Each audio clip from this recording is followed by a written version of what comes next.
Everybody, my name is Bradley with Wildfirenearth Reiki. So recently, as I have been scrolling through Facebook, I saw a lot of different posts from different people from all over the world sharing that they have been waking up between the hours of 12 a.m. and 3 a.m. Now, before you start freaking out and thinking that this time is the witching hour and it's demonic and everything is scary and all those conspiracies out there, I wanted to shoot out a video for all of my followers and all of my friends and all of my clients, just saying that this time period is actually just a time of quietness and contemplation. In many cultures and before the advent of electricity, a lot of our ancestors didn't used to sleep an 8 hours at night, okay? So what they would do is think about it during the winter time or even the early spring or late fall, whenever the daylight and the nighttime do their thing, where there's more nighttime than there is daytime, so they can't really get to work because, first of all, candles don't do much light, as you can see. But they had to rely on solar power to actually do their jobs and wake up and go throughout their day.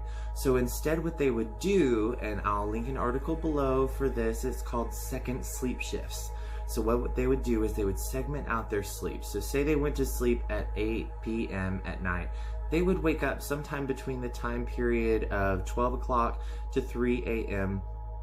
Okay, we got some, hello, focus. Yeah, hey, and I'm back. Okay, so they would do different things where they would segment out their sleep, so they would wake up between the hours of 12 a.m. and 3 a.m. Now, traditionally, this is known as the witching hour.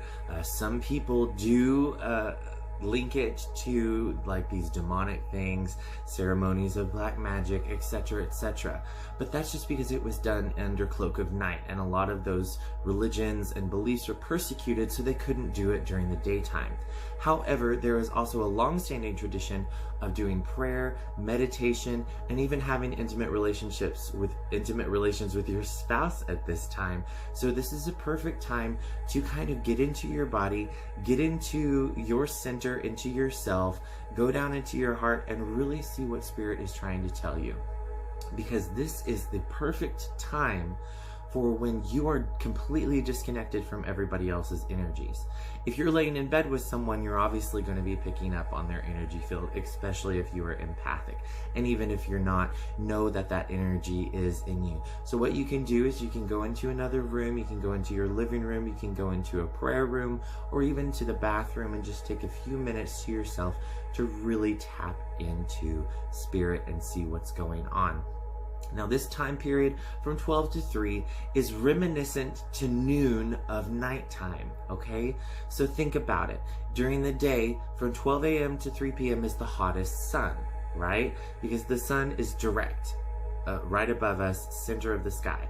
So think about it. If it's going at 12 a.m. at that time, the sun is on the opposite end of the earth, and it is technically the darkest and quietest time period. So you're also not receiving energy from the sun. It's in that time when Spirit is able to talk to you most succinctly. I would even go as far as recommend starting a dream journal so that you can start writing down some of the insights that you get at this time and pick up themes and patterns of what you need to work on in your life. Because a lot of people are tired, they're wore out. We constantly live in a state of not having enough rest. But the funny part is it's not physical rest, it's spiritual rest. That means you're not checking in. You may have rejected your religion from when you were a childhood. You may be growing into a spiritual practice, or you may have been doing this for years and you just feel wore out and exhausted. I have found the best thing to do is, if Spirit is waking me up at 2:22 a.m. or 3:33 a.m. or 12 o'clock right on the dot, there's a reason. It's because they're trying to speak to you, and that's whenever you can tap in and listen to your best self and without any other interference energetically from other humans or businesses or all the energy that goes on during the day. Some of us are even nocturnal, and this is our perfect time. I'm one of these people. I'm not diurnal. I'm actually pretty good in the mornings. I'm not too cranky. I don't wake up and I'm like rah like a bear, but I'm also not my best self at 7 a.m. So it takes a little bit for me to wake up. And so my best time periods are to the afternoon into the late evening.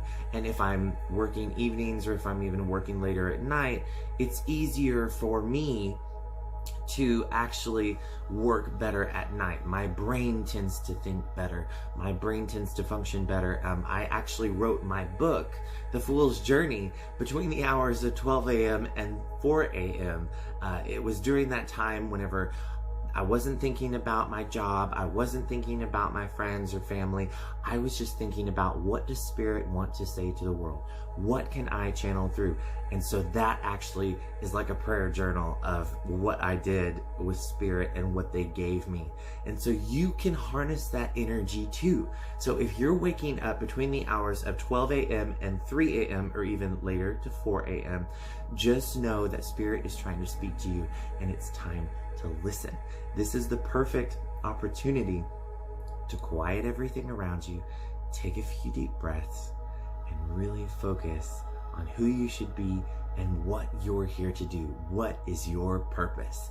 If you've been struggling, or you've hit your 30s and you're like, okay, so through my 20s, I raced to have a career, I raced to have kids, I raced to get married, I raced to meet all of these societal things.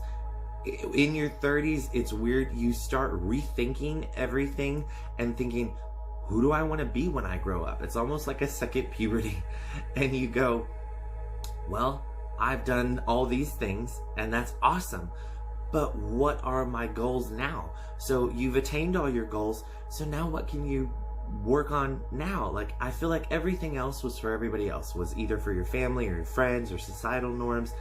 Your 30s are kind of for you. It's like, what do I want to do for the rest of my life? Well, for the rest of my life, I want to be a teacher, teaching people how to tap into their spiritual guidance, how to protect themselves, how to, what's happening at 3 a.m. in the morning, and like answering questions like this. This is what I love to do, because I have information that I'm like, oh, I figured this out because it was happening to me. And so I researched it and I did all the legwork so that you don't have to. So here's the cool part. If you will subscribe to this video, you will find more and more. I'm going to be doing more and more of these videos, letting people know what's going on spiritually, what is going on universally, and how you can tap into that energy and those flows to create the best life you need.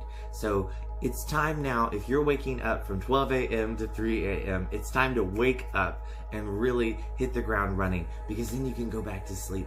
And you know what? You'll go right back to sleep, because you're not going to have Spirit speaking in your ear trying to wake you up over and over and over again. You actually woke up and listened. And you can actually even make this a habit, which is so cool, because you're tapping into Spirit when there are no other energies around. It's just you and Spirit. It's so neat. Okay, so I hope you guys have a wonderful Good Friday and a happy Easter. Regardless of what your religious beliefs are or anything like that, have fun this weekend. Remember renewal. Remember, spring is all about rebirth and transforming who you are. And this is a part of what I'm doing, is I'm going to revamp and redo who I am. And I think I have a lot of information to share. I've done some Reiki classes and many different things like that, and I just love talking to people. So comment down below and let me know what you would like to talk about. We're going to be doing some different ceremonies, some different shamanic information, how to be a medium, how to do all those things, how to read the tarot cards. It's so exciting. I'm excited, and I just feel like this is what is going to help me understand my journey and what it's going through as we help each other journey on this journey. So thank you coming along this beautiful trip with me. I hope you have a wonderful weekend, and remember, raise your vibe to heal the tribe. Bye guys.